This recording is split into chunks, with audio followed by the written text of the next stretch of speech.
이번에는 주제를 좀 바꿔보겠습니다. 박근혜 전 대통령이 수감 중에 받은 지지자들의 편지에 대한 그리고 답장을 모아서 책으로 출간한다는 소식이 들려오고 있습니다. 지금 당장 출간은 이달 말이라고 하는데요. 어떤 내용이 있을지 참 궁금해집니다. 책 제목은요, 그리움은 아무에게나 생기지 않습니다. 라는 책 제목인데, 이거는 이제 경북 구미 선산읍에서 지지자가 보낸 편지를 갖고 그 내용 중에 하나를 제목으로 딴 거예요. 그래서 지지자들의 166편의 편지랑 박근혜 전 대통령의 답장을 엮어서 12월 말쯤에 출간하게 될 것 같습니다. 그래서 편지, 답장, 원본 내용 등은 유영하 변호사가 좀 정리를 했고, 한 유튜버들이 이것을 출간을 한다고 합니다. 그래서 책 서문에는 이런 내용이 있다고 그래요. 옥중에서 받은 편지에 대한 소회, 답장 드리고 싶었지만 그럴 수가 없었다. 안타깝다. 혼신을 다해 했던 일들이 적폐로 낙인 찍혀서 그랬지만 이제 원망하는 마음은 버렸다. 이런 식의 내용이 들어가고 있다고 하는데 한번 내용은 출간돼서 우리가 봐야 될 것 같습니다. 네, 다른 부분보다 주변 인물의 일탈로 인해서 이 부분이 가장 먼저 눈에 띄었는데 일단 책 제목이 구미선산에서 보냈던 지지자의 그 편지라고 하는데 구미선산이 이제 박정희 전 대통령의 고향이니까 이것도 정치적 메시지는 있겠죠? 이게 박근혜 전 대통령의 메시지인지 아니면은 그 외곽에 지금 나와 있는 사람들의 정치적 메시지를 담으려고 했는 것인지가 정확하지 않아요. 제가 볼 땐. 그러니까 지금의 밖에 있는 사람들, 예를 들면 이제 앞서 말씀하셨던 것처럼 유영하 변호사나 가로세로 연구소가 같이 지금 책을 출간한다고 하는데요. 저는 가로세로 연구소가 왜 들어가 있는지 좀 이해가 안 되긴 하지만, 그러니까 이런 사람들이 박근혜 전 대통령을 통해서 뭔가의 정치적 이득을 얻고자 하는 것이 아니냐. 근데 그런 면에서는 저는 굉장히 좋지 않은 메시지라고 생각해요. 물론 한 사람을 향해서 정치인에 대한 팬덤이나 이런 것들이 있을 수 있으니까 여전히 탄핵이 부당하다고 생각하는 사람도 우리 사회에 일부 있잖아요. 근데 그런 사람들의 의견을 대변하기 위해서 얘기는 했을 수는 있겠으나 그게 과연 지금 정치적으로 얼마나 예를 들면 국민의힘한테 도움이 될 것이냐, 윤석열 후보한테 도움이 될 것이냐, 그런 면에서는 저는 그렇게 도움이 될 것 같아 보이지 않아요. 근데 왜 이 시점에 그러면은 냈느냐? 결국은 박 전 대통령한테 유리하기보다는 나와 있는 정치 세력 스스로가 자기 정치적 입김을 강화하기 위한 전략이 포함되어 있다, 이렇게 생각해요. 네. 그런데 박근혜 전 대통령 4.15 총선을 한 달 앞둔 지난해 이 3월에 유영하 변호사 통해서요, 거대 야당을 중심으로 뭉쳐달라, 이 정도 옥중 메시지 보냈고요. 이번에는 이제 편지에 대한 답장까지 보내서 조금 더 긴 메시지를 보낸다고 할 수 있는데, 말씀하신 것처럼 어떻게 보면 이번 사면 얘기 나오고 있으니까 그분에 대한 어필도 있겠고, 내년 대선에서 이거에 대한 후보들이 입장 가지고 사실은 후보들을 이것 때문에 떨어지신 분도 좀 있다는 얘기도 있고, 어떻게 보십니까? 글쎄요, 이게 어느 정도 영향을 미칠까요? 저는 그렇게 국민의힘에서 오히려 당혹스러우면 당혹스러웠지 긍정적으로 받아들일 요인은 없다고 생각하는데요. 왜냐하면 이렇게 편지를 쓰고 여기에 영향을 받는 층은 이미 후보가 결정이 된 거 아닙니까? 민주당 후보를 지지할 만한 이유가 있을까요? 저는 그럴 이유를 찾기 어렵거든요. 그러니까 비단 지난 탄핵 때 국면 때를 봐도 그렇고 굉장히 많은 사람들이 혼란을 겪기는 했지만 결국 탄핵에 대해서 촛불을 들었던 시민이 1,600만 명이에요. 그러니까 지금 20대, 30대 이런 친구들이 제일 촛불을 많이 들었던 친구들이에요. 탄핵과 박근혜 전 대통령에 대해 상당한 거부감을 가지고 있다는 거예요. 특히 부동층이라고 불리는 우리 중도층도 역시 탄핵에 대해 상당히 부정적인 여론들을 갖고 있는데 이런 책을 가지고 누구를 결집시키겠다고 하는 건지 어느 정도 정치적 도움을 받으려고 하는 것인지 전 잘 이해가 되질 않아요. 그리고 사면 얘기 모르겠어요. 지금 대선 후보들이 얘기할 수 있을지는 모르겠지만 이미 나왔잖아요.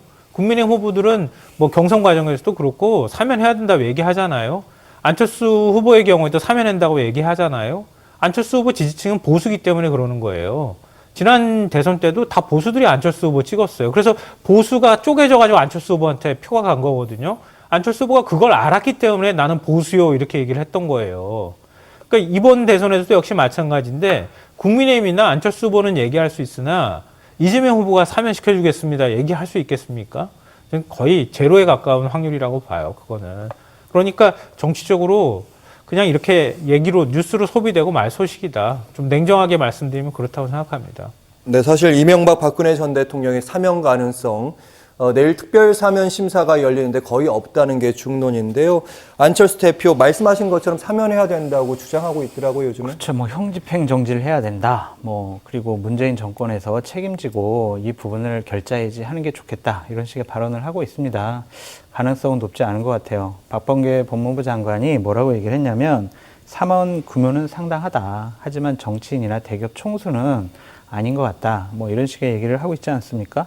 결국에는 민생사범, 모범 재소자 중심으로 사면이 이루어질 것 같은데 저는요, 지금 전직 대통령들이 감옥에 가 있는 상황이 참 대한민국의 갈등의 여러 가지 하나의 요인이라고 보여집니다.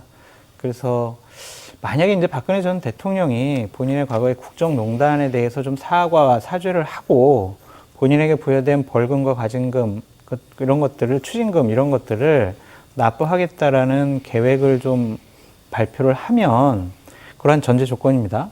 그러면 좀 문재인 대통령께서 좀 너그러운 마음으로 좀 사면을 해주시는 게 어떨까 싶어요. 왜냐하면은 지금 이 상태대로 가면 87세에 나오게 되거든요. 아, 이게 참 나라가 좀 불행할 것 같아요. 이런 부분에서 보면. 그래서 본인의 반성을 전제로 좀 넉넉한 마음으로 좀 사면도 검토해 주시면 어떨까라는 생각이 듭니다. 네. 그건 그 문재인 대통령도 밝혔던 바예요. 아마 국민 여론 대다수도 좀 그런 쪽으로 생각하고 있을 것 같거든요. 그러니까 전직 대통령은 전두환 씨와 같은 사례를 다시 만들어서는 안 된다고 하는 게 국민 대체적인 공감대라고 저는 생각하거든요. 그러니까 사면을 받고 난 다음에 내가 언제 죄 저질렀어? 라고 국민들을 향해서 반문을 하는 이런 모습은 보여줘서는 안 된다는 거 하는 거잖아요. 그러니까 전직 대통령 2명이 지금 구속되어 있는 상황이라는 건 참 역사의 아픔이라고 생각하는데요. 전제 조건은 말씀하셨던 거라고 생각해요. 그러니까 본인들이 이 부분에 대해서 잘못했습니다. 정치인은 그럴 수 있어야 되는 거잖아요. 그럼요. 그렇게 얘기하고 난 다음에 동의를 구해야지 그거 안 하고 난 다음에 자꾸 사면 얘기하는 건 아무 의미 없는 얘기라고 저는 생각해요. 그래서 차라리 이제 이번에 책을 출판을 할 때 본인의 감성과 소회를 좀 따로 밝힐 수도 있지 않겠습니까? 어떤 편지 글이라든지 서문을 통해서 밝힐 수가 있으니까 그때 한번 좀 박근혜 전 대통령이 좀 결단을 했으면 좋겠다라는 생각이 듭니다. 네.